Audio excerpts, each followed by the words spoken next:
Hello सभी को नमस्कार। आरपीएससी का एक टॉपिक है संयुक्त राष्ट्र संघ में भारत की भूमिका,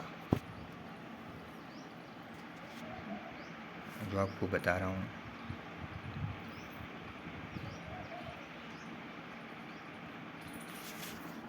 संयुक्त राष्ट्र संघ में भारत की भूमिका। भारत यूएन का संस्थापक सदस्य है। ठीक है।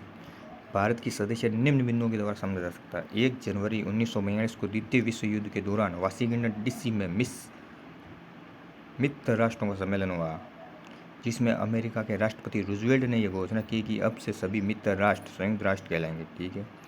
इस घोषणा पर भारत की ओर से गिरिजा शंकर वाजपेयी ने हस्ताक्षर किए। मतलब कि मित्र राष्ट्र ने जो घोषणा की, उसमें घोषणा करने वाले भारत की ओर से कौन था? वो हस्ताक्षर करने वाले गिरिजा शंकर वाजपेयी। यूएन के संविधान या चार्टर का निर्माण के लिए सैन फ्रांसिस्को एक सम्मेलन 25 अप्रैल 1945 से 26 जून 1945 तक चला, जिसे भारत सहित 50 देशों ने भाग लिया। इस सम्मेलन में भारत की ओर से रामास्वामी मुदालियर, वीटी कृष्णमाचारी और फिरोज खान नून ने भाग लिया, और इसमें रामास्वामी मुदालियर ने 26 जून 1945 को चार्टर पर हस्ताक्षर कर दिए। यूएन के संविधान चार्टर पर हस्ताक्षर भारत की तरफ से कौन किया था? रामास्वामी मुदालियर। 15 अक्टूबर 1945 को पोलैंड के 51वें देश के रूप में चार्टर में हस्ताक्षर किया था। इस प्रकार यूएन के संस्थापक सदस्यों की संख्या कितनी थी? 51, जिससे भारत भी शामिल था। यूएन के संस्थापक सदस्यों में भारत भी शामिल है। 24 अक्टूबर 1945 को यूएन अस्तित्व में आया था। यह आपको महत्वपूर्ण डेट है। 24 अक्टूबर 1945 यूएन की स्थापना। और किंतु भारत की सदस्यता 30 अक्टूबर 1945 से प्रभावी हो गई। यूएन महासभा में भारत की भूमिका। महासभा को विश्व की संसद कहा जाता है। महासभा को क्या कहा जाता है? विश्व की संसद, जिसमें सभी सदस्य देशों को प्रतिनिधित्व होता है। वर्तमान में कितना देश? 193 यूएन के सदस्य हैं।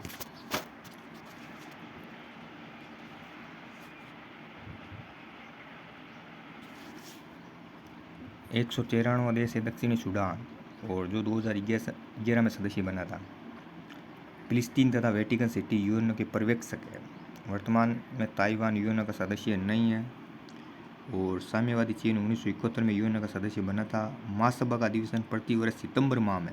महासभा का अधिवेशन कब होता था? प्रतिवर्ष सितंबर माह में, और दिसंबर माह तक चलता है। सितंबर से दिसंबर तक महासभा का अधिवेशन चलता है।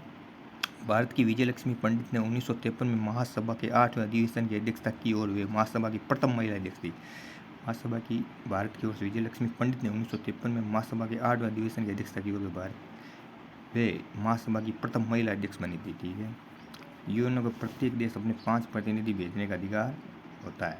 यूएन में प्रत्येक देश को अपने 5 प्रतिनिधि भेजने का अधिकार होता है, जिसमें एक को स्थायी प्रतिनिधि की मान्यता प्रदान की जाती है, और अपने देश के लिए यूएन को मतदान करता है। जो यूएन में चुनाव होते हैं उसके मतदान के लिए। भारत की ओर से प्रथम स्थायी प्रतिनिधि समर सेन। भारत की ओर से प्रथम स्थायी प्रतिनिधि को माना था समर सेन, जबकि स्वतंत्रता के पश्चात प्रथम स्थायी प्रतिनिधि के रूप में बीएन राव को नियुक्त किया गया था। और रुचिरा कंबोज यूएन में भारत की ओर से नियुक्त प्रथम महिला प्रतिनिधि पूछे तो रुचिरा कंबोज यूएन में भारत की ओर से, जिसका कार्यकाल 2022 से 2024 तक रहा था। वर्तमान में पार्थवेथेनई हरीश यूएन में भारत के स्थायी प्रतिनिधि है न्यूयॉर्क में। भारत ने यूएन के जेनेवा में स्थित कार्यालयों के लिए अरिंदम बागची को अपना स्थायी प्रतिनिधि नियुक्त किया था जिनेवा में। 1966 में यूएन को स्थापना दिवस के अवसर पर भारतीय शास्त्रीय गायिका एस सुब्बलक्ष्मी ने अपने शास्त्रीय गायन की प्रस्तुति दी थी। बाकी अगली क्लास में देखेंगे अपन। Thank you.